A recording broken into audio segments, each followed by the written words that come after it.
காலையில் செய்திகள் வாசிப்பவர் சிவசக்தி ஸ்டாலின்.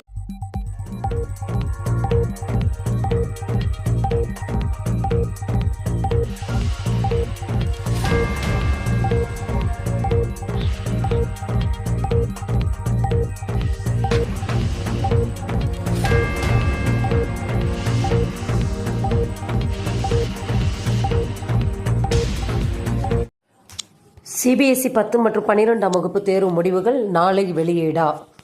சிபிஎஸ்இ 10 மற்றும் 12ஆம் வகுப்பு பொதுத் தேர்வு எழுதிவிட்டு ரிசல்ட்டுக்காக மாணவர்கள் காத்திருக்கின்றனர். இந்நிலையில் சமூக வலைதளங்களில் அந்த தேர்வு முடிவுகள் நாளை வெளியாக இருப்பதாக செய்திகள் பரவி வருகின்றன. அதனை பொய் செய்தி என மறுத்துள்ள சிபிஎஸ்இ மூத்த அதிகாரி, தேர்வு முடிவு வெளியிடப்படும் தேதி இன்னமும் முடிவு செய்யப்படவில்லை என தெரிவித்துள்ளார். பொறியியல் கட் ஆஃப் குறைகிறதா? பொறியியல் மாணவர் சேர்க்கைக்கான விண்ணப்ப பதிவு விரைவில் தொடங்க உள்ளது. கட் ஆஃப் நிர்ணயம் செய்யும் கணிதம், வேதியியல், இயற்பியல் பாடங்களில் சென்டம் எடுப்பதற்கான வாய்ப்புகள் குறைவாம்.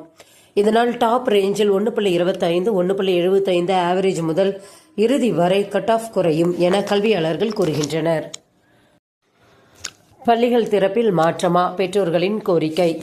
கடந்த ஆண்டை போல் கோடை விடுமுறைக்கு பிறகு பள்ளிகள் திறப்பில் மாற்றம் இருந்தால் முன்னதாகவே அறிவிக்க வேண்டும் என பெற்றோர்கள் அரசுக்கு கோரிக்கை விடுத்துள்ளனர்.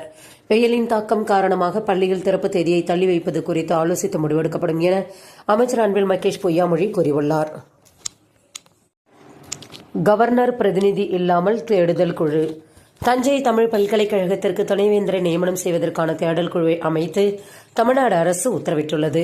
சென்னை ஐகோர்ட் முன்னாள் நீதிபதி வாசிகை தலைமையில் அரசு தரப்பில் குழு தலைவர், உறுப்பினர், சிண்டிகேட் மற்றும் செனட் சார்பில் 3 பேர் என 5 பேர் நியமிக்கப்பட்டுள்ளனர். மேலும் முதல் முறையாக கவர்னர் தரப்பில் பிரதிநிதி இடம்பெறாமல் தேடுதல் குழு அமைத்து அரசாணை வெளியிடப்பட்டுள்ளது.